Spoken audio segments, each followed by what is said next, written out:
everyone, GM. Welcome to another episode of Overpriced JPEGs. I'm Carly Riley, and today on the show we have a very special guest, Justin Kan, the co-founder of Twitch, who ultimately sold it for just shy of $1 billion, and who is now an investor and hard at work building Fractal, where he is a co-founder, a NFT gaming platform. So Justin's gone all in on Web3 in many ways, and he caught attention recently because he's had a series of very bullish posts on NFTs and NFT gaming recently on Twitter, which of course got people excited. So I had to have him on the podcast, talk about what's going on. We talk about what Twitch would look like if he were starting it today and what it would look like as a Web3 property. We talked about gaming NFTs and the tremendous amount of pushback that they get from the gaming community and what it will take to overcome that pushback. We talk about Fractal, his latest venture, and why he's building it on Solana, which I'm sure all the Solana maxis will love. And then general life advice, honestly, as somebody who has had a tremendous amount of success and also found that external success was not always making him happy. So some very important words of wisdom, I'll say, for folks who are in this space where we're constantly chasing profits, feeling like we're not enough. And of course, we get into a whole bunch of other stuff. Justin's fantastic. It was such a pleasure talking to him. And I think you're going to really like this episode. So first, we're going to hear a word from our wonderful sponsors. And of course, thank you to them and Bankless, as always, for making this possible. And then we'll get on to my conversation with Twitch co-founder Justin Kan.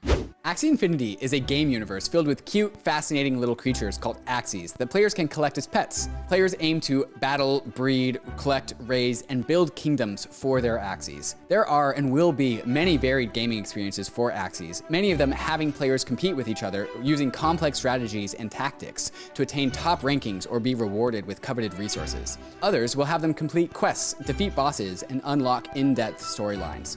There are countless unique AXIEs that players can collect with varying body parts and experiences. The AXIE universe is a player-owned economy where the players can truly own, buy, sell, and trade the resources they earn in the game through skilled gameplay and contributions to the ecosystem. It's a digital nation where people come together globally with their AXIEs to play, earn, and live.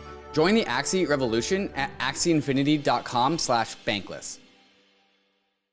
Unstoppable Domains is the #1 provider of NFT domains. With domains ending in .crypto, .x, or .nft, Unstoppable Domains lets you replace your long, complex wallet address with a human-readable address. Using Unstoppable, you can verify the ownership over your NFTs, log into Web3 apps, and join tens of thousands of people using them as their Twitter usernames. With Unstoppable Domains, you can have all of your crypto addresses registered to one single domain. So it doesn't matter where crypto payments are coming from or where they're going. By registering all of your crypto addresses to your Unstoppable domain, all of that is taken care of in the back end. Better yet, with Unstoppable Domains, you don't have to worry about gas costs or renewal fees because you own it. Buy your domain and you can show it off as your new Twitter username. So you can get your name for as low as $5 at unstoppabledomains.com. Hello, everyone. Welcome to another episode of Overpriced JPEGs. I'm Carly Riley, and I have a very special guest with me today. I'm incredibly excited to be talking to Justin Kan, the co-founder of Twitch and now investor, founder of Fractal, a new NFT gaming marketplace, which we're going to talk all about, and a general badass and content creator who I've now discovered and enjoy for his content. So Justin, thank you so much for being here. Welcome to the show. Did I miss anything there with your intro? No, I think that's enough. There we go. Yeah. Content creator. Right, you're embarrassed by how successful you are. No, I've done, I get to do a lot of things, which is fun, but I love making content most of all, I think. Well, I want to talk, we'll end up kind of talking about that because I do think it's interesting. You went from a platform for creators and being on the platform side to the content creator side yourself, though I think you were kind of always creating content. We'll get there. Let's start with this. Give us your background and, sort of your journey to where we are today and your now interest in Web3. Sure. Yeah. So I've been an internet entrepreneur in Silicon Valley for the last 18 years. Started off in kind of the Web 2 era, building JavaScript apps. And one of those apps that we built was called Justin TV. It was kind of like a market. It was like not a market. It was like a show that we were doing to like a live streaming show about ourselves in the early days of the internet. This is like 2007. And then eventually that turned into a platform for live video. And then we turned it into a platform for live gaming video called Twitch. Then I built that for a couple of years, grew it to be a pretty big website, and we sold it to Amazon in 2014. And then from there, I've For been a an cool investor. billion. Just Right? Was it shy of $1 billion, Just shy. $970 Oh, million. okay. Yeah, they didn't even want to give me that. But Oh yeah, yeah. poor you. So after that, what happened? I was an investor. I invested at Y Combinator for a couple of years as a partner there, and then now I have my own fund called Go Capital, and incubate and help start companies. And the one that is on everyone's mind right now is called Fractal. It's a NFT marketplace for gaming assets. So helping players discover, buy, and sell, gaming NFTs. And when you say we in the early days of building Justin TV, who else was sort of with you in that era? Yeah, I had a couple co-founders for Justin TV, really talented individuals, Michael Seibel, Kyle Vogt, and Emmett Shear, and they've gone on to do really incredible stuff. So Michael's now the CEO of Y Combinator, running the YC, and I think they're funding 1,000 startups a year or something like that. And Emmett's still the CEO of Twitch. I guess 12 years after we pivoted, so he's still growing strong at Amazon. Twitch is a big company there. And then my co-founder Kyle went on to co-found a company with my brother Dan called Cruise. That's a self-driving car company, and big company in San Francisco. They just launched fully self-driving rides in San Francisco for the first time ever. Wow. It's a pretty cool experience. That's wild. So you started as really a content creator, and it was sort of like your own reality TV show. Is that what you're describing with Justin TV? It was like the early days of kind of tracking what y'all were building in Web 2 and the rest of it. Is that right? I'm a little kind of like so. I think a little young. Yeah, I'm just old now. No. I feel old yeah. in Web 3, but yeah. So I started off. Actually, we started off with this calendar app called Kiko, which is kind of like Google Calendar, but it was like shittier than Google Calendar in every way, basically. But we were like 22, 21 when we started building it, and then we ended up selling that company in this fire sale on eBay. It's kind of like a YOLO, like Hail Mary. When it didn't really work out. And then after that, we ended up starting Justin TV, which is like us trying to make our own reality show on the internet. So we're kind of like content creators, but we knew nothing about creating content, and we were not very good at it. We were better engineers than we were content creators. So we had built this whole platform to enable it. And then we turned it into the platform when people were like, they showed up and they were like, your content sucks. But how do I make my own live stream? Are there still early, can you find early episodes of, if they, I think you can probably find, it was live. TV out there? Yeah, there weren't episodes. It was like always live. Just live. Like recordings of that? Yeah, there are recordings, I think, on YouTube or on the internet. Thank God we lost most of the archive of the footage, which was, I would be embarrassed to look at it now, Well, you turned it into something pretty amazing. Twitch obviously being a massive platform. And I want to talk about what Twitch might look like today in like the Web3 world. I know you've said that if you were building Twitch today, you would probably make it Web3 native, which I assume means decentralized and more empowering to the creators. So I want to kind of break this down for folks, because I think this is interesting as we think about how different industries and models might be disrupted moving forward in Web3. If I understand it correctly, you've got a couple ways that right now Twitch, like a few revenue streams. You do have ads on Twitch, and then the marketplace, and the platform. People donate, right? Like they basically subscribe to the streamers, and so subscribe. There's kind of like they subscribe, they get some benefits and chat, and like emojis for the streamers, and then it's almost like I guess the equivalent would be like Patreon or or like a Substack or something like that. And Twitch takes a cut of those subs.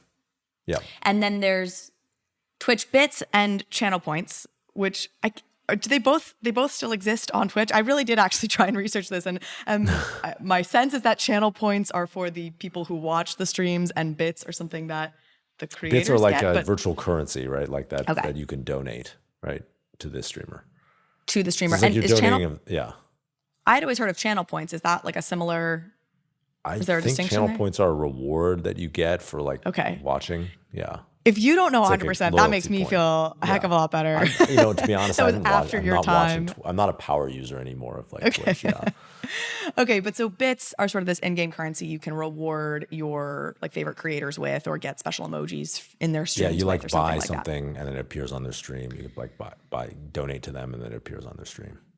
Okay, so one, sort of obvious tweak here, and I think you've talked about this publicly as well, would be Twitch really owning the bits, but then rewarding creators with them, and it being like an ERC20, something that can be exchanged on a DEX, and that incentivizes the creators to drive the price of it up through genuine, awesome content and engagement, et cetera.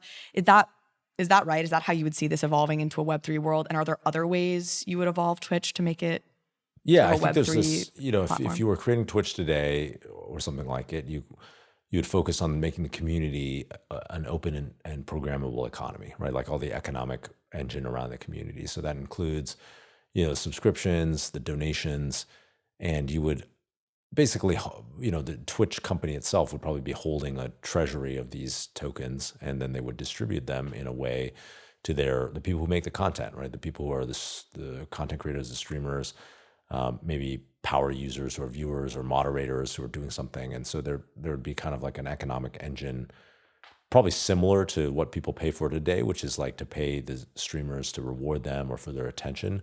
And, the only thing is like there would be potentially this upside of like, there could be a deflationary mechanism or some sort of value accrual to the token that would share the upside in the people who are holders of this project, right?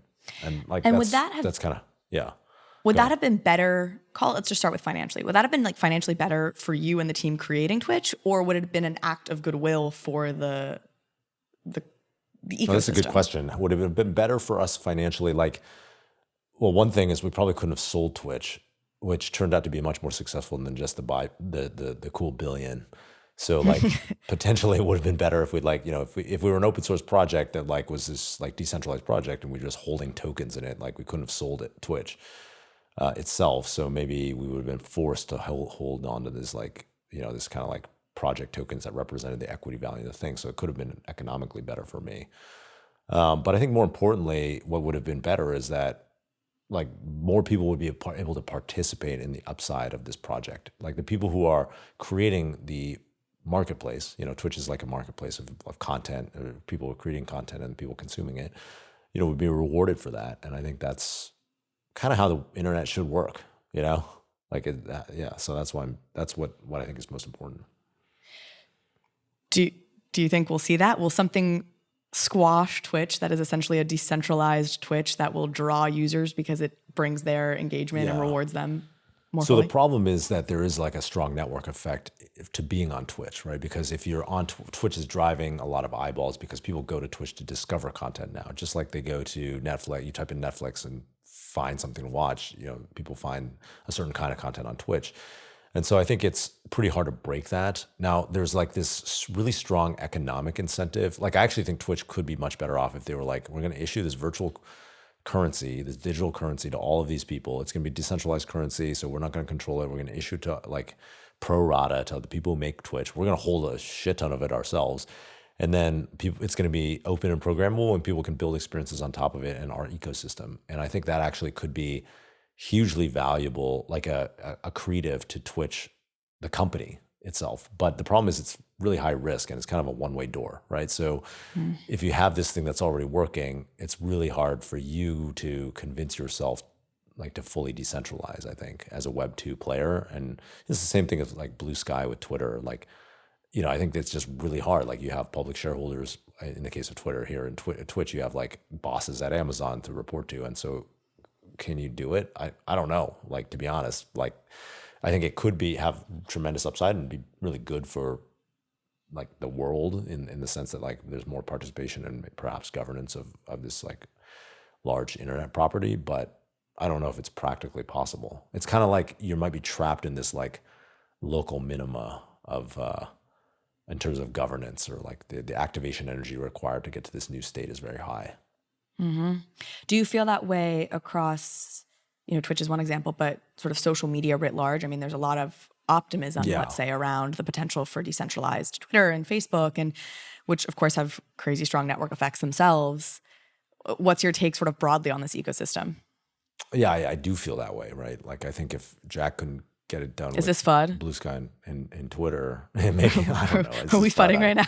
I don't know. People are I mean, going I to just feel unsubscribe like, from their podcast. They're like, we listened to you to tell us that it's all going to happen. yeah, I mean, look, I think it could happen, but I think if it happens, it would be, I think it's much more likely to happen with something new, right? Like, just like there's always something new in consumer trends, you know, like whether it's Clubhouse or Snapchat, or I mean, Snap's not new anymore, but like, you know, you get the idea. There's always new features or way that people interact with each other. And I think that it's much more likely that, you know, kind of crowd ownership or like the community ownership happens with a new project than with an existing one.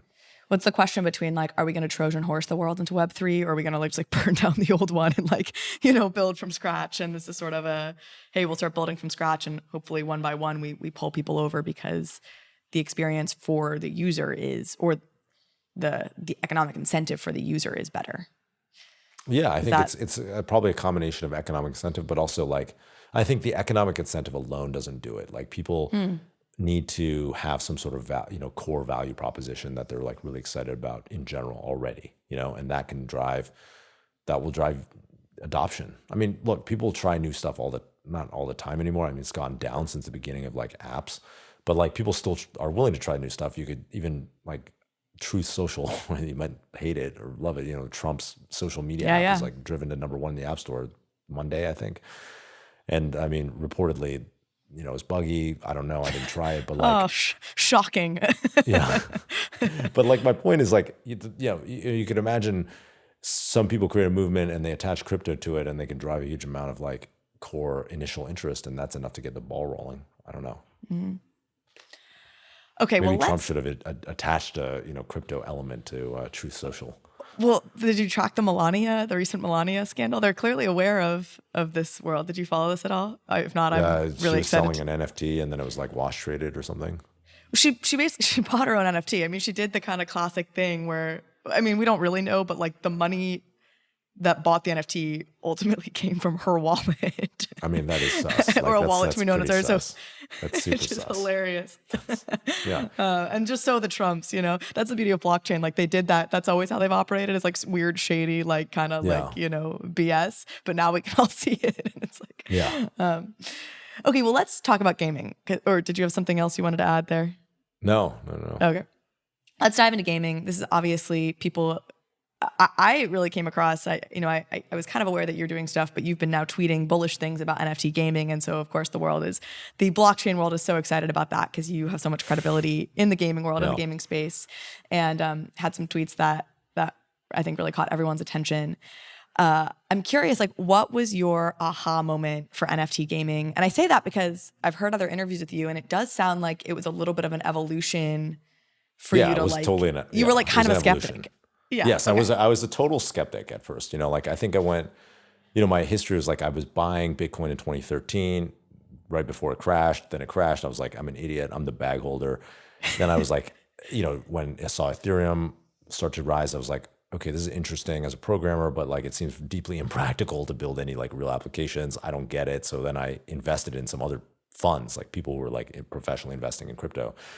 And that did well, but like the whole time I was like a skeptic in terms of like, is this ever going to produce any applications that I give a shit about? Clearly it's produced something people find valuable, but like, is it going to produce any applications, especially like a high throughput one like Twitch? And so it was only about a year ago where I kind of discovered NFTs. I had actually invested in NFT companies before, but mostly because they were started by smart friends of mine. But like, I was still a skeptic, right? I know. I was going to say, I love that you're like, I was a skeptic. So I was buying Bitcoin in 2013, and then I was invested through these funds in 2017. Yeah.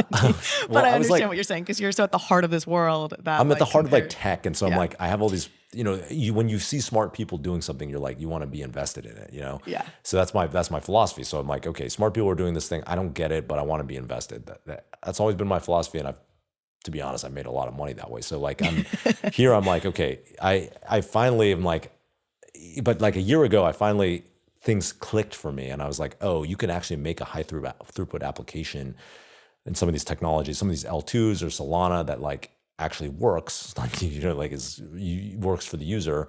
And and then I kind of got red pilled into crypto as a way to motivate a community, kind of like we were talking about with on the social side. Like if you can distribute the value of a project to a large group of people, then they have that additional incentive to ape additionally to whatever they want to do in that core application, right? So to me, that was like very interesting as a motivation. And I had actually NFTized my YouTube videos, like this is about a year ago, and sold them and raised about $30,000 in ETH on OpenSea. And I was like, oh, this is interesting. Like people want to support, me. And so that paid for my channel. Like I was, kind of paying out of pocket for this channel, like as a hobby. So then I like monetized my YouTube channel, and I was like, oh, this is interesting. And I kind of forgot about NFTs for a while, to be honest. I invested in OpenSea actually a little bit. And then I obviously that was really good. But then I kind of forgot about NFTs. And then at the end of the year— OpenSea was Y Combinator, wasn't it? That was a YC. That's right. Yeah. That's right. Okay. So then Continue. At the end, in like 8 months later, I'm like, one of my friends was like, hey, we should do something in crypto. So we were brainstorming ideas. He was like really into Solana NFTs. And he was like, Solana NFTs are really interesting. Solana's interesting. And I was like, well, the obvious thing to me that's going to happen is gaming NFTs, because there's already this long-standing tradition of people spending tons of money, tens of billions of dollars a year for in-game assets, on Free Fire, on Fortnite, in Counter-Strike, like all these different games. And so putting them on a blockchain is kind of like a really, to me, it seemed obvious. It doesn't take a rocket scientist to figure that step out. It's the hard part is like getting people to spend on something that's like a digital asset, in my opinion. So then that's kind of what got it started, and we started working on Fractal shortly thereafter. In I guess it was like end of November. Yeah. Cool. So we'll definitely get to Fractal, and of course, I think the ping that I think is probably going off in a lot of people's heads is Solana, which I want to talk about why you've kind of decided to go in on Solana via Fractal and other pieces. But before we get there, I want to kind of stay on this just gaming NFTs as a concept in general, because I'm not a gamer, but I'm on Twitter enough, and I'm on blockchain Twitter enough to know that there's tremendous pushback and hatred of NFTs from the gaming community. So I've kind of read a bit and picked the brains of friends of mine who are into gaming to understand that. But I'd love to start with just hearing from you, why do gamers hate NFTs so badly? I think that people are always afraid of things that are new. It's kind of like why people have hated on crypto. That's a localized example of why people have hated on crypto this whole time. There's some amount of this doesn't make any sense to me. I haven't really bothered to figure it out. I feel like other people are making money on what seems like a scam. So there's that element. And then with gaming, it's there's a lot of examples of people shitting on the new technology in gaming. This is exactly I'm old enough that I've seen this movie before, which is why I'm not that worried about it, and I find it kind of hilarious. It's if you go back to 2008, when free-to-play came out, games started releasing for free, right? And then they would monetize by selling you shit in the game, like levels or characters or whatever. Everybody was this is all the gamers, all the traditional classic console gamers, these games fucking suck. They're a scam. I don't want to pay over time. I want to just pay up front.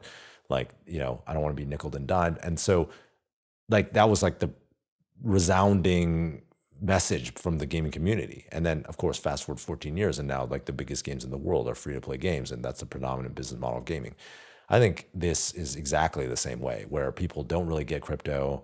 They don't see why they don't understand why they might want it. And so they're pushing back against it. And there's a lot of, kind of misinterpretation or misunderstandings about how it works. And so people are pushing back against it. And so people are it's bad for the environment, or it's a scam, or it's the games are terrible. You hear all the same things basically as free to play. Yeah. And so that's sort of the sense I'm getting is as I've talked to folks, they're somebody was giving me the example of when Diablo 3, I'm parroting this, so if I screw this up, know that I don't know this natively, but tried to put in-game assets sort of on a marketplace outside of there, and the community freaked out and felt like they were being scammed, and that there's this really, really deep-seated just disdain for all of this stuff and mistrust of all this stuff. What do you think it takes to overcome those hurdles or those obstacles? Is it just time, or how does this play out so that eventually it becomes Yeah, I think sort of it's time. broadly Like accepted you have as to just see now. some games that people actually want to play, right? At the end of the day, if there's a game that people are like, that looks like a sick game, my friend likes it, I want to play it, and it turns out like it's a blockchain game, like, are you gonna care? Like, is that gonna make you stop, not play the game? I don't think so. Not for most Right. people. I think people are gonna try and they're gonna be like, oh, this is great. And it turns out, oh, I like, bought this stuff in game, or I like earned some stuff in game, and then now I have like the ability to like swap it out for some digital currency when I want to like play the next game or whatever. They're gonna be into it, Yeah. I'm going to put you on the spot here so we can cut this out because I know you may have a conflict of interest that make you not want to answer this. But like, do you think that game exists now on blockchain? Like, are there blockchain games where you're like, this is an awesome enough experience in and of itself that like this'll get everyone into it?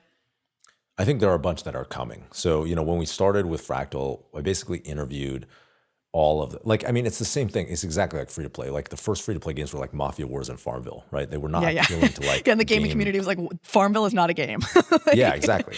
And so the first blockchain games are like, a lot of them look like DeFi wrappers, right? With like some graphics. And so people are like, this is not fun. This is not that great. And obviously the motivation to play a lot of these DeFi kind of games is more on the economic side, right? Like it's because like, oh, maybe this is like going to make some money or something. I don't think that's the like natural resting point of games. I think mostly games will be played for fun, and then there will be a very small economic component of it. But like, what I saw when we started Fractal was we went and talked to like every gaming company that we could find, every founder of a gaming company or people who are building gaming video games, and there's what we found was like there are tons of like AAA developers who are moving into the space, but for them it takes a long time to make a game. It takes a year or two, and they, there's a lot of investment that goes into it, and most of them didn't want to like just sell a shit ton of NFTs up front and then make the game like 2 years later. They wanted to like, they're actually building it, and then they're gonna do maybe if they do an NFT sale, it'll be much closer to like when the game actually launches. So I think what we're seeing is like it's gonna happen, but most of the really good games are in development right now. So, and you talk about these AAA game developers who it sounds like are leaving these AAA game studios to enter this world and start something new. So this gets back to this like Trojan horse versus like burn it down question, which is for these existing AAA game studios that are incredibly successful with the models that they currently use and seemingly would be losing out on income in some capacity where they just switch to a more NFT integrated blockchain sort of model. Where do you think those go? Like, what is the future for AAA gaming or game studios and blockchain? Yeah, so I think, obviously some of them who have tried to like ape into the blockchain there's been severe pushback, right? Oh, yeah. Just like I think if they, 10 years ago, they were like, okay, or 12 years ago, they would be like, we're going free to play. Like there'd be pushback. I think what's going to happen is they're going to go, oh no, we can't threaten our existing business model, our existing revenue. So they'll like wait and see what happens. And then there will be some new entrants that are very successful in blockchain. Eventually they'll be like, okay, we're going to bite the bullet and we're going to just do it. Like look at mobile games, right? Like mobile games, when it started off, people were like, oh, this is a novelty, whatever. And most of the early mobile game studios were new entrants, were startups, right? Because they had nothing to lose.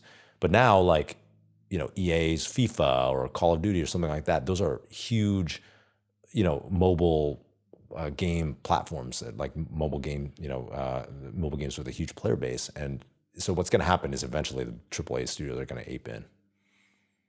It's just going to take some time for them to see how much, like so they're you'll have going to be a little late. Yeah. League of Legends and all these games will eventually incorporate NFTs in a later stage. Is that right? I think it could be existing properties. It could also be new properties by those studios. I guess that's sort of my question is like, so these game studios, they're new at some point, the new games they make will be called blockchain and NFT integrated and native. And the legacy games may or may not ever go there. Yeah, may or may not. I think it's kind of like a semantic distinction, right? Like the AAA studios will eventually be, incorporating blockchain into their business model, because I think it's just a better model for users and for the game studios themselves. Here's a question, because I've been thinking about I feel like there's maybe a distinction, but what I'm going to maybe ask is maybe there's not, between like play to earn. Like I feel like when people think of like blockchain gaming, they think of play to earn, they think of an Axie Infinity, right? Where the game is sort of leading with, this is supposed to be making you money, which I think is like, creates a lot of pushback in and of itself. And people are like, then you're not optimizing for fun and da-da-da-da-da. But it feels like the bulk of what we're going to see are like just games that Yeah. also happen to be something where you can earn money. Like they will all be play to earn in the sense that you're going to own these assets that may have, Some worth sort of outside of the economic game. value. Yeah. Correct. Is that how you see this playing out? And like, where do you see kind of the future of this play to earn? Is that something a Yeah, term we're I going to be think using in the that's- future? I think that's 100% right. Like if 20 years ago, I was buying World of Warcraft gold on like, on eBay. And so like some guy was like his job, right? But his job was like to farm that gold or like run a probably group of people who were farming that gold and then they'd sell it on eBay. It was just not facilitated at all by like it was made more difficult by the game environment. He had to like log on and like meet me somewhere in the world and like transfer it versus like actually just being able to do it in a more streamlined programmable way.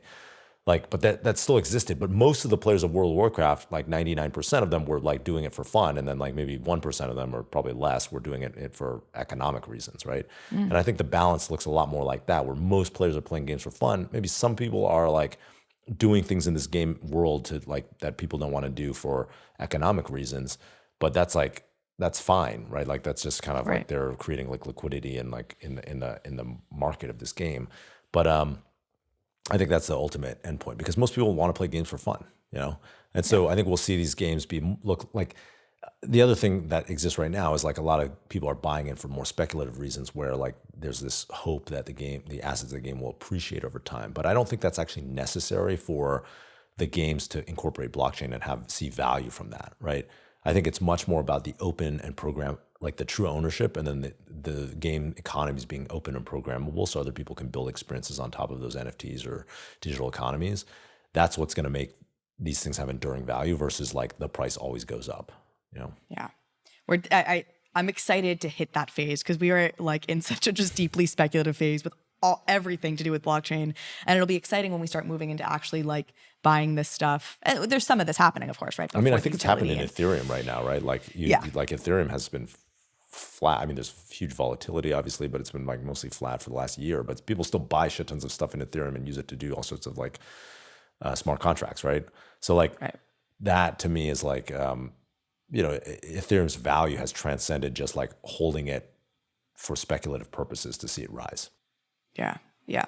It's cool for me to hear you talk about buying the gold, World of Warcraft gold on eBay, because I actually saw like a very anti NFTs and gaming thread that was like using that as an example of like, and see like NFTs actually have no use and like there's no point of them because you can already do these things that they're saying you do. And it's like, it just does them easier, right? Like, which is like half of, like new businesses are just like, some of them are completely revolutionary and most of them are like improvements on an old system that also existed in a previous way. If you keep, create an open and programmable environment, people will be able to do things that you didn't know could exist. Like World of Warcraft is like the iPhone before there was an app store and like, and there was an open SDK, right? Like we would have been limited to the like, I don't know, 6 apps that Steve Jobs thought were important, like Compass and Timer or whatever, right? Like, but it turns out when you just like open up all these things in an API, then someone can invent Uber or DoorDash or,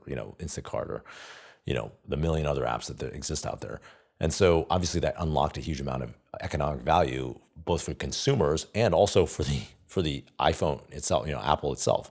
So you could think about this the same way. It's like, yeah, I can log into World of Warcraft or whatever game, Fortnite or something, or probably a Counter-Strike would be an example because you can trade skins in Counter-Strike and I could trade this stuff myself. But if you make it open and programmable, like think of all the things people can do. They can create like a lending marketplace. They can create a borrowing marketplace. They could create, there could be people who like create whole businesses of like lending this digital stuff. And there's stuff that I haven't even thought of, like much cooler than that. But like, it's just, to me, it's very obvious that open and programmable environments create a lot of economic value on top of them. Ethereum being like a very great, easy example. Well, and you're sort of making me think, I'll ask you about this. I don't know if you followed this, the NFT Worlds project. And, that's building sort of using Minecraft. Do you have any thoughts on that or like, where you think that ends up? I think it's cool. I mean, I don't know. I don't have a strong thesis on like all these digital lands. Obviously, there's a digital lands grab where like everyone's trying to create the digital land that everybody uses and then sell like these spaces in digital land. And to be honest, I don't have any idea what's going to work. I do think like, I do think there's going to need to be a lot more utility in this digital land than like just Yeah. owning it. So, we're going to see like land is valuable, right, in the real world because you can do all sorts of shit with it. So I'm waiting for the utility, I think. But there's, people are creating digital land, obviously, and it's like obviously people are buying into it to be early. So I think there's definitely going to be something there. The Like NFT if you think world about thing, sorry, one last thing I'll say is like if you think about please. like it's almost obvious that there will be utility in digital land if people are hanging out in digital spaces, right? It's like you're the ability to like control what happens in those digital spaces in some way, like even if it's just like advertising some shit, is like going to be valuable because people's time and being in a certain space is valuable. And so, I just don't know how that's going to evolve or that's going to look like or what digital lands are going to be valuable at all. Yeah. The NFT worlds thing I was going to say, and I think it dovetails with what you're saying, right? Like the appeal there is it feels like a lower barrier to entry than some of these, like the sandbox or whatever, because it's a world that people are already used to kind of building on and programming on to some extent. And it already has all these users who sort of understand how that works. So you're making these tweaks that I don't fully understand around how you're making it like a metaverse, blockchain, et cetera. But like just intuitively, there's a certain amount of, okay, people already understand this. That's also your downside, right? Like, you have maybe this first mover advantage, but like anybody else can now also do this. So I think it'll be interesting to see how that plays out. In theory, I think you can build utility onto that faster than maybe the sandbox has managed to seem to do. But I don't know. It'll be all tracking it in real time. Yeah. Everyone is talking about the metaverse these days, and we're all still trying to figure out what it actually is, because everyone is looking for how to get exposure to it. That is why a metaverse index fund is so important, because in such a young market, an index can give you broad exposure to all the various players who are building out all these digital worlds that will ultimately become the metaverse. And that's why you should check out the Metaverse Index from the Index Co-op. The Metaverse Index gives you simple, easy, and safe one-click exposure to the emerging open metaverse trend. The MVI Index contains some of the biggest metaverse projects out there, including AXIE Infinity, Decentraland, Illuvium, and more. So join thousands of holders who have already trusted nearly $50 million to the MVI Index. And if you buy $500 of MVI on the Dharma app, you can receive $50 worth of ETH on the Polygon network. There's a link in the show notes for you to click so you can get started on your journey into the metaverse. Polygon is Ethereum's largest and most vibrant scaling solution to date. With millions of monthly users and all of the biggest DeFi apps, the Polygon ecosystem has turned into a blossoming metropolis of DeFi activity. Transactions on Polygon are quick and cheap, allowing users the freedom to achieve their DeFi goals, all while being economically anchored to Ethereum. But Polygon isn't just the proof-of-stake sidechain. The Polygon team is building a suite of scaling solutions, including Polygon Hermes, Maiden, Nightfall, and Zero, all with different design choices in order to be optimized for all possible crypto use cases. If you're a developer who wants to build on the Polygon ecosystem, go to the link in the show notes to check out their fantastic documentation. And if you're a user who just wants to experience fast and cheap DeFi, you can bridge over your ETH or other tokens and start playing around with any of the thousands of applications that are available on Polygon. Okay, let's get into Fractal. Why don't you give the overview of Fractal and then we'll dive in. Sure. So Fractal is an NFT marketplace for gaming assets. So users can buy, sell, and trade gaming assets on our marketplace at fractal.is.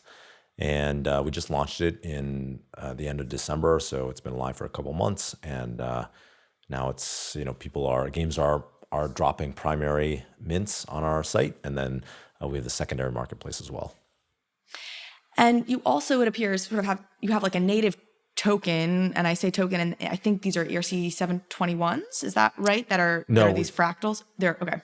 We have a NFT collection that we dropped to our users, about 100,000 fractal NFTs, and they are different special snowflakes that are like floating around the metaverse with different attributes, and people are building experiences on top of these NFTs.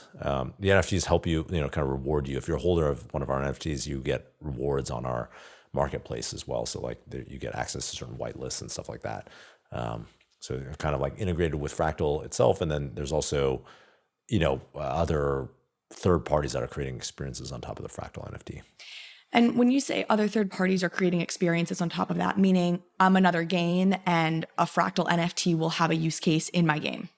Yeah, like a lot of them are, cosmetic, or you get access to certain levels or some, even a whitelist in their game or something like that. Like the simplest cases are people giving like benefits like, hey, you get to join our game alpha early, stuff like that. But other people are building games on top of Fractal NFT. They're building, different kinds of games where if you're holding a Fractal NFT, you get something in the game. Yeah.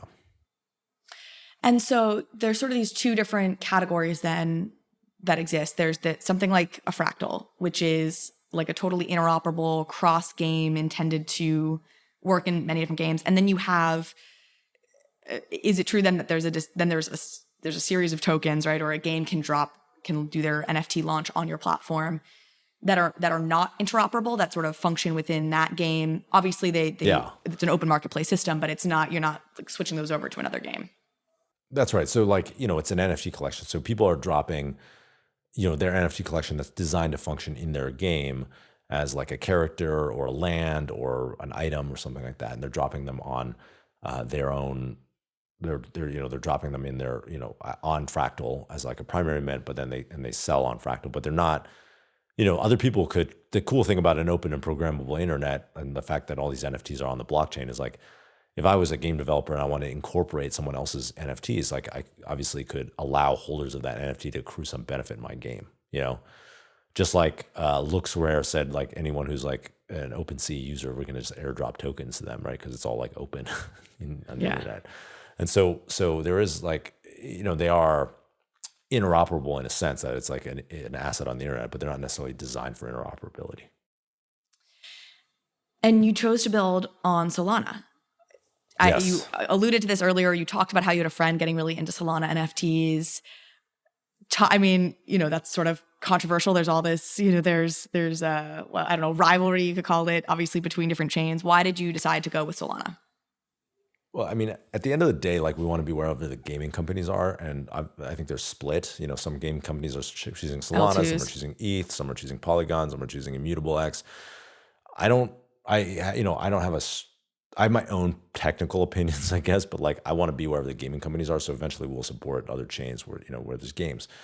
I don't really, I think it's kind of funny that there's so much tribalism in chains, absurd. and I don't really subscribe to that much. But like I'm like more of a Web 2.0 technologist where I'm like, okay, just use whatever is the best tool for the job. If I was, obviously there's now an economic incentive to believe what the best tool is. So, whatever. But like my personal belief is like, we just chose Solana for a couple of reasons to start with. One is, close to the team at Solana. My co-founder was really into Solana, and our CEO, David, he was like super into Solana. And then I think as an engineer, I was like, well, if I was starting a game, this is probably the platform that I would want to use because of like, at least for high transaction throughput things. And so those were some of the reasons why we like started off with Solana. But like, I think there's a lot to be said for these other platforms too. So like, what we're not seeing, like we're seeing people start games on all different platforms. Yeah. Do you? The main criticism I think that people give for Solana, of course, is the centralization piece. And for like the people who are like deeply Web3, like, drinking that Kool-Aid deep in that ethos, like I feel like that's the pushback you get with Solana. Do you worry about that? I think that it's a compromise on security? Yeah, I think there's progressive amounts of decentralization. Decentralization versus centralization is not binary, right? There's different progressive amounts of decentralization that you probably, and it's like a risk tolerance. Like how much do you want to trust a central authority for what application use, right? Like if you're holding like millions of dollars, you might want something that's like as decentralized as Bitcoin or Ethereum. Yes, I'm actually staying with Andrew Yang, who wants to come say hi to you. What's up, brother? Yo, what's up? I haven't seen you forever. Andrew, what's Holy up, shit, man. Your hair got long. Hold on, let me do speaker coming out of the speakers. So amazing. How are you? How are you? Good to see you, man. Holy are you in Puerto Rico right now? Yeah, I'm in Puerto Rico right now. You look like Asian Jesus.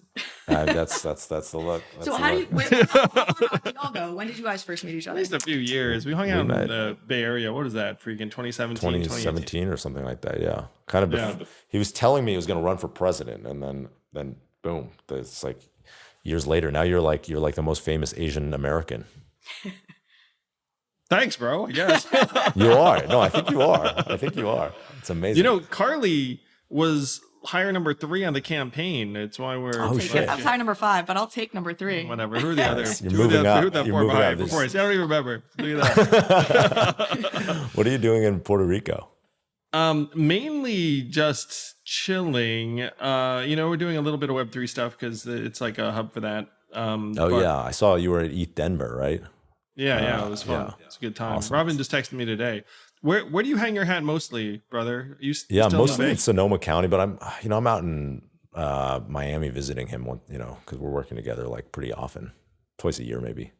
So between Sonoma and Miami, huh? And LA. I'm in LA a lot, actually. I just rented a house there. Yeah. Well, it's good fun, man. I miss you. It's been way too long. Let's hang out in real life. No, I'm in SF periodically. I'm going to be in LA for Bill Maher at the end of this month. So, man, I'll ping you. I'd love to get together. It's been way too long. I get occasional updates from Robin. Yeah. I'll let you get back to it. Cool. Be good, man. Yeah, later. A nice cameo. Okay, so you're talking Solana. Ultimately, a decision that came down to, all right, if I was building a game, what would I build on? I know you probably hate this line of questioning because you are like, look, ultimately, we're going to be chain agnostic and we want to build for a whole bunch of different chains. But because I do feel like there's a lot of curiosity about this, I know IMX is making a big play on gaming and a big push on gaming.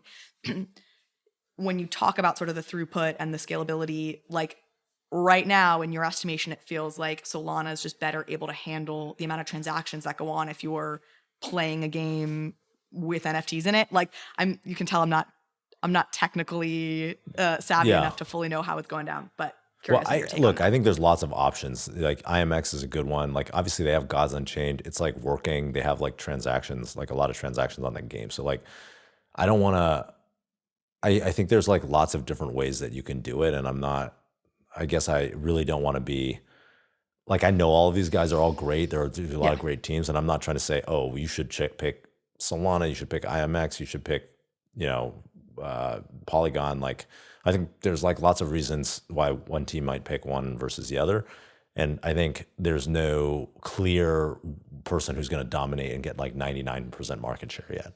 So you have multiple options when you choose to fly. We're so pleased that you went with Delta today or whatever, right? Yeah, like you'll have sort of exactly. So okay. So I don't think there's I don't think there's a clear company that's like the one where everything is going to go to, or not company but platform. So this is also sort of in the vein of me not being super technically savvy. Yeah. I'm now at the point where I understand, for example, when we're talking about NFTs, the art itself is not often actually on chain, right? Like the art itself is on IPFS and the smart contract has a pointer that takes you there, or in some cases it's on AWS or whatever. So when we talk about blockchain gaming, what's actually on chain? Like what are we actually talking about there? Yeah, so that's a good question because technically most of the assets are not on chain. Mostly you're like getting a pointer. Maybe there's an image on chain, right, that represents a model or something like that.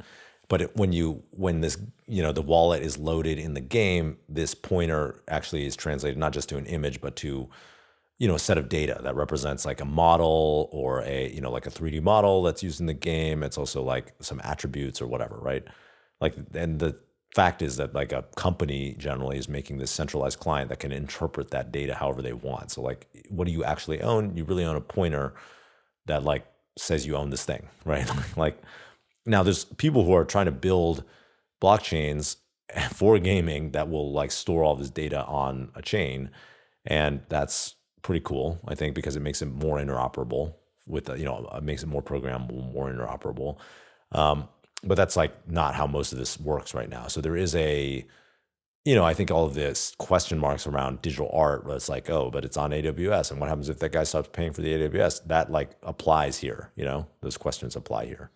And what we're talking about really is like, when I'm my character running around in a game, that running around, like a lot of those interactions are typical games, but then, oh, I just earned a sword or I just unlocked a pack of loot. It's those assets that are on chain with this whole asterisk caveat that it functions like call it PFP market, which is that it's usually a pointer. So that it will more of that become on chain? Like, will that running activity, like, does it make sense? Is there a value to that being like an on chain? It depends. Like a lot of these things do not, I mean, I think it's the cost of putting something on chain is like non-trivial, right? Even on Solana. So like, it depends on, is there value in storing that on chain? And I think the answer is there's probably like items and characters and core assets that people, and money and gold or whatever on these games that people want to store on chain because there's value in having a immutable ledger of like who owns what. But then there's like, other things that happen in the game that probably are like not as important to kind of track in an immutable way. That goes back to that question of like centralization versus decentralization. These gaming clients are going to track some information about the players and like have some data about the players that are not necessarily going to be completely exposed in an open way, right? And it's like, do you trust that game to like represent it correctly? Like implicitly you're trusting the game somewhat because you need them to render these assets, to like create something for that uses all this shit to you can play and experience, right? So it's I think it's it's more nuanced than just like it's decentralized or centralized or it's on chain or it's not on chain. It's that sliding scale, with sort of everything. Yeah. This is probably an obvious question, but there's a chance there's an interesting answer, so I'm going to ask it, which is why build a game specialized marketplace? Why wouldn't somebody go to any of the other Solana marketplace, Solanart or some other sort of Solana marketplace where there's also a gaming tab, and why sort of build why make it so niche? Well, I think it's kind of like Twitch, or Steam is another example. There were download marketplaces that were, inclusive of gaming, but also had like everything else. The one that exists today is Steam that people know about. There's, with Twitch, it's like there was YouTube Live, and there were like other ways to go live, but Twitch was for something specific. And obviously, when you focus on a certain demographic, especially gaming, you can, tailor your feature set, marketing, and community to a specific use case. And oftentimes that's better for discovery of that thing, So like Twitch, like, why do you need a site that's just for gaming? It's like, well, it turns out there's a lot of gaming culture. People have this expectation of discovering a certain kind of content there. It creates its own like culture and memes and vibe like emerge, and that's enough to like sustain a specific site. And I've never started a business myself, but one of the things as I have friends who've done so or whatever, like a common early set of feedback is to narrow your target audience, right? Like, if Twitch being like, just anything will stream on here probably doesn't get off the ground the same way that tailoring it towards gaming did. But then you see now, like, DJs are streaming on Twitch and there's like some weird OnlyFans, like adjacent stuff now happening on Twitch. Like Twitch has expanded into people streaming beyond gaming, but by having that really sort of targeted focus, we grew it exactly. That's exactly right. So I mean, my bet there's already OpenSea, right? Like OpenSea, like I don't think creating another OpenSea is gonna like work, right? So you have to do something different. How good is it? How well does your OpenSea competitor work? Because I don't know. I think there's a lot of appetite for it. No, but okay, maybe that could be right. I'm kidding. Like, I'm kidding. For me, like it's like very obvious that there could be a gaming verticalized play that serves people in a different way. There's like could be gaming specific features. I think the features you want when you're like buying art and browsing art is different from the features you want when you're buying gaming assets and exploring gaming games. So you're having conversations with people building blockchain games, I'm imagining, on a nearly daily basis, or at least very regularly. And you're clearly have had conversations with some really incredible game developers coming from the AAA gaming world who are now in this space. Are there one or two takeaways or things you're particularly excited about or things you've learned that folks might be interested in hearing who are not getting to have these conversations? I guess, I don't remember if we covered this, but like there's so many good projects on the horizon. Like that if I feel like I have like a telescope and I can see them because I'm talking to these people and I'm like I've seen previews and I'm like, oh, this is actually like, this is going to be a thing. Like, I think I have much more faith that space is going to be durable and going to be a real thing because I see all these projects coming and a lot of people who are looking at the current projects are like, well, we don't care. Like they're not interesting enough, whatever. So that's probably why I'm so excited, For folks who want to make some money off of that, do you have any advice for people like where they should be hanging out or what they should be doing to kind of capitalize on this moment in NFT gaming? Yeah, it's probably like, I guess if you're focused on, I'm not really into this space because of the speculative aspects. That's a caveat with like, where it's like, okay, this is a great way to make money. I think that like that probably ability, that probably goes down as more people enter the space. And because it's with, because it's gaming, like I think that the goal here is like, I think that games could be the way that the next 100 million users onboard into crypto. And so I think there are going to be a huge influx of people. I don't necessarily think this is a durable strategy to make money. And I don't really condone like YOLOing NFTs as like the primary way to like make money. But like, okay, that being said, like if you were trying to figure out where's the alpha, like what I would think is like, you should be figuring out where do I find, it's kind of like venture investing, right? You're like choosing projects. I think even more than art, even more than NFTs that are like more PFPs or art, like where it's more like one and done. They like launch this thing and then it's out there.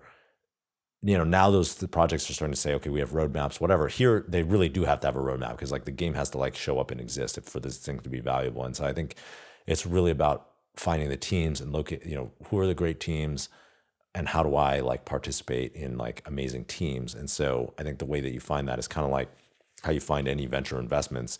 You're talking to people who are in the industry. You're trying to like be helpful to the, potential gaming teams. If you're just online, maybe you don't have access. You're like, you're trying to be in alpha groups where people are talking about which games are like by what teams and like learn more. And so a lot of what we focus on with Fractal, because we think people want to like have knowledge about who they back.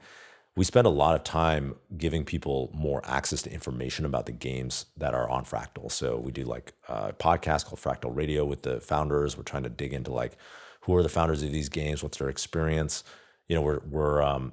We're doing a lot more on the kind of diligence side, and I think that's Fractal itself, Fractal community. We bring them in our Discord. We do AMAs with them. That's like a good place to learn about these games. Obviously, I'm biased there, but like in general, I would be in their Discords doing research, trying to figure out who's behind the project. Are these founders credible? Can they make a game? Are they going to make something durable?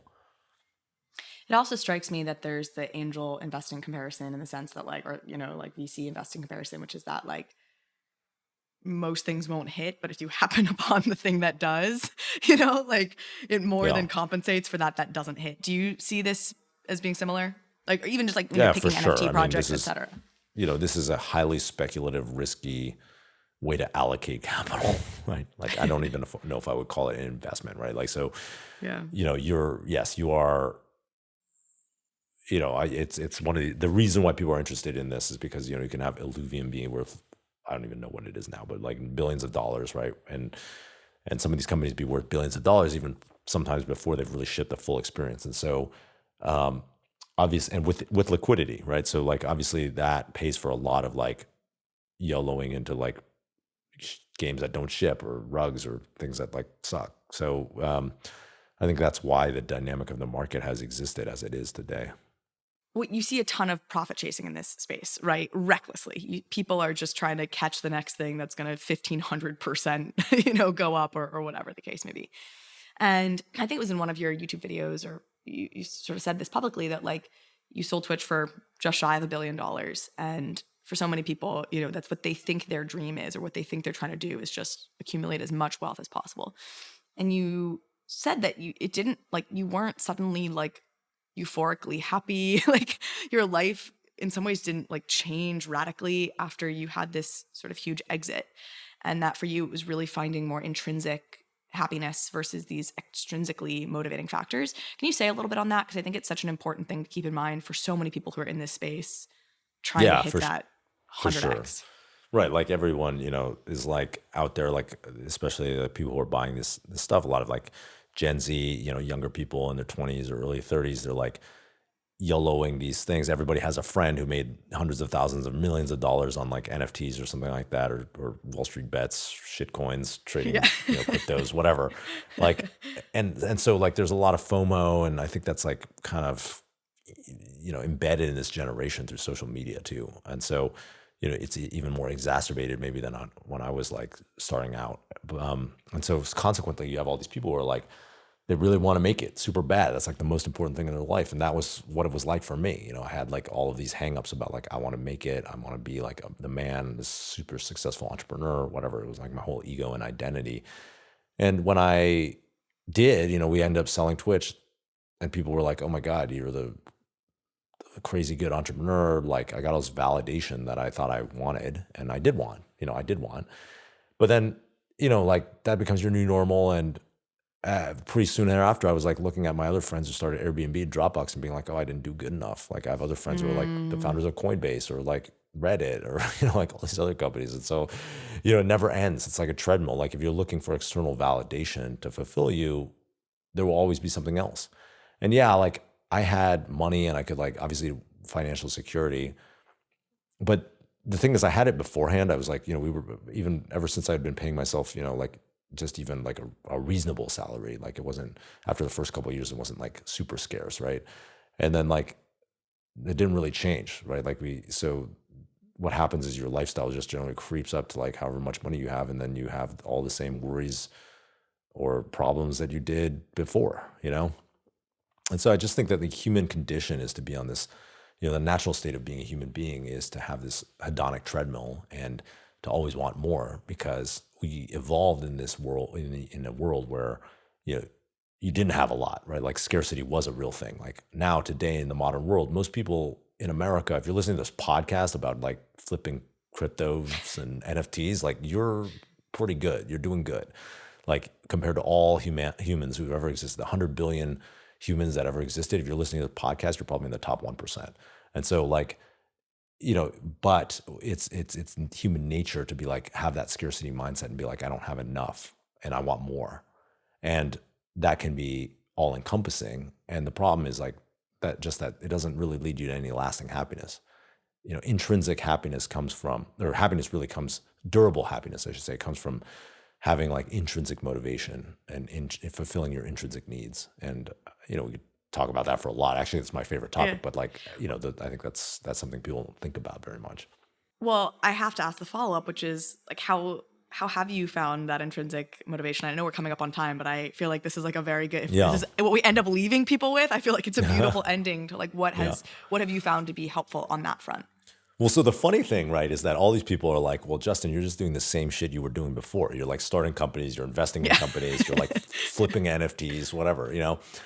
So like, I mean, there's like I have had friends be like, so what, like nothing changed for you, right? Like, but the thing is like, I used to do all the things that I am doing from a scarcity mindset, where it's like, I need to win. I don't have enough. If I need to be the best. I need to like have people know who I am. They need to like retweet my tweets on Twitter or whatever, you know? And today I'm like, I just do all the things I do. I just I filter everything through like, what gives me joy? Like, what do I love to do? What do I love to do every day? So like, if I'm making content on social media, I just make the content that I like to make, and hopefully it helps someone. And I don't know, I just put it out there. I'm not as obsessed about like, oh, is it growing? Did it like perform well or whatever? When I'm starting a company, I'm like, okay, what are the parts that I love to do? Like, I love to mentor people. I love to be the evangelist. I love to like learn about new ideas and sell new ideas.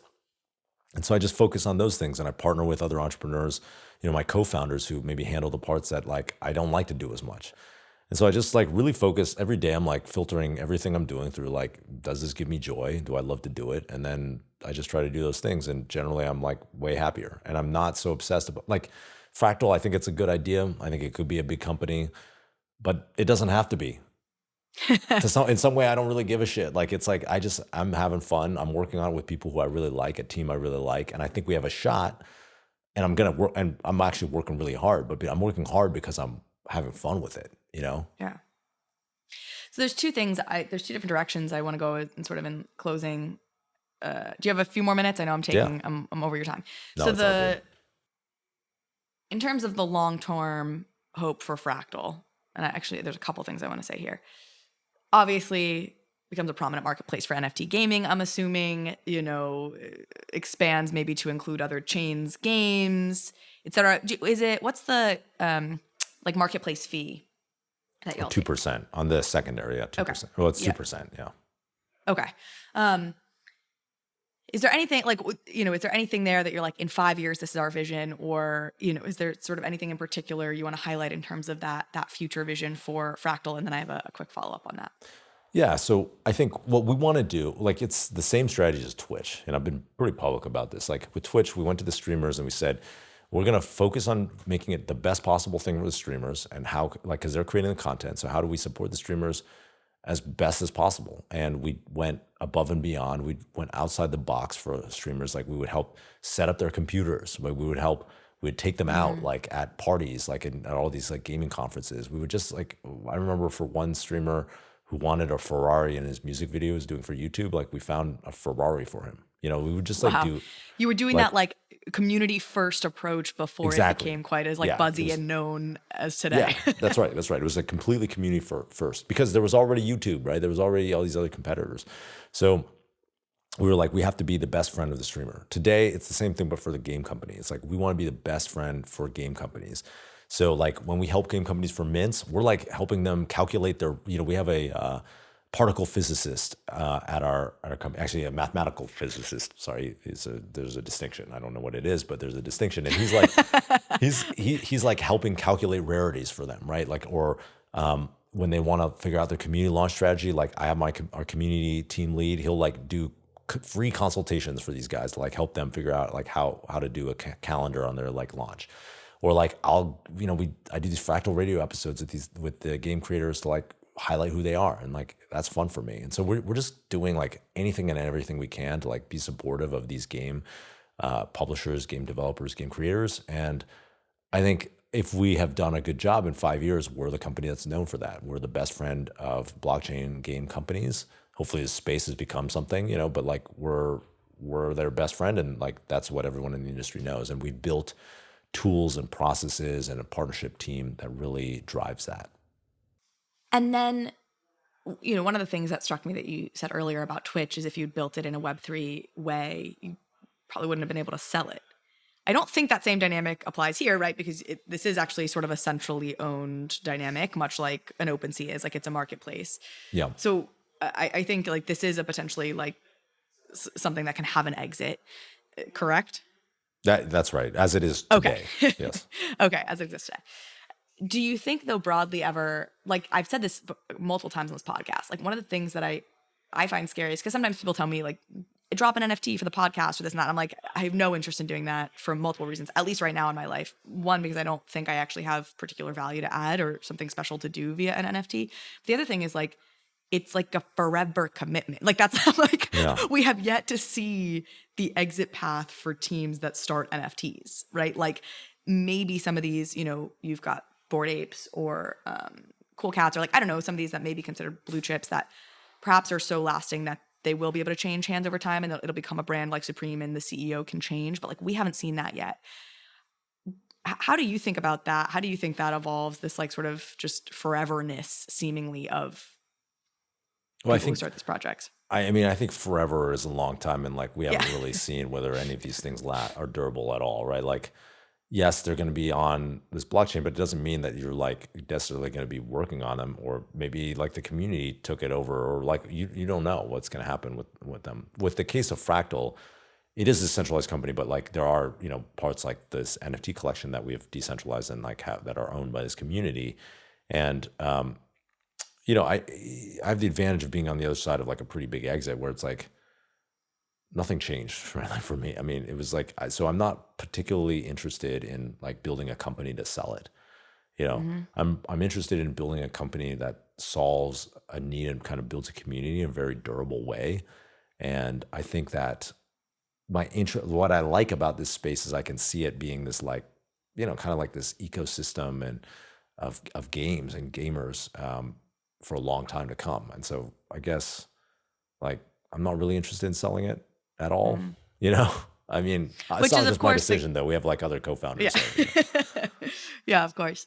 Well, and this, I guess, will circle me back to the second sort of track or point I wanted to make after I heard what you said, because I think there's another component here, which is you see these people hustling and wanting to make it and putting a lot of value on making it. But I worry that in this space, it's also in like the least durable, healthy way, which is like call it 100% of the people who bought Bored Apes and are now like multimillionaires, like had no idea. Like you could not have predicted that was going to become what it did, right? And like to put like, I think satisfaction can come from actually building something. And you can also build something in ways like where you feel really mentally unhealthy and where like it is just about the status, etc. But there's also something I think really awesome about what you did. And I worry about people here who have the inverse, right? They feel bad about themselves because they didn't make those millions of dollars. And you're like, so much of what's happening right now in this space in particular is wild luck. is even more luck than startups. Who's going to completely. And I feel like that's always a good reminder for folks who, because it's just everybody falls prey to feeling like they're not making enough or they're not earning enough in this space as you watch everyone on Twitter kind of like dominate. Yeah, 100%. I mean, that's the human condition. I could tell people that, but I can be like, look, it doesn't matter at the end of the day. But most of the people, like when someone told me that when I was 22 or 23 or whatever, I was like, fuck you. Like, I don't believe you. So, and some of that's good, right? Because it drives you, right? Like, and you wouldn't be where you were today had you not had that angst. Exactly. It's not good or bad. It just is what it is. And so like, what I'd say to people out there is like, you can worry a ton. You can grind yourself to the bone to like make it. And some of you probably will. And that's, that you'll see for yourself that all along it didn't really matter that much. And so, but people have to like some lessons you got to learn yourself. Do you meditate? I meditate every day. Yeah. Yeah. That's like, I think the real answer to all of this. Exactly. And someday I will stress myself out enough that I will become a regular meditator. And in the meantime, I just ride the waves, my emotional waves. Well, awesome. Justin, I really appreciate this. Is there anything you feel like we didn't cover? Anything else we should chat about? Anything else about Fractal or otherwise that you want to communicate? No, I'm excited. You can find out more about Fractal at fractal.is or follow us on Twitter at FractalWagMe or on Discord. And then, I'm at Justin Cont on Twitter, all the other platforms. Subscribe to his YouTube. Yeah, bang that. Smash subscribe on YouTube. I watched one of your videos and I heard you say that and I was like, you look like you should be saying it too, because you're like cool and you got the long hair and but I was like, I was laughing. Okay. Awesome, man. Well, I really, really appreciate this and we will hopefully talk again soon. I'm excited to see where Fractal and all the rest of this goes. Thanks, Carly. Bye.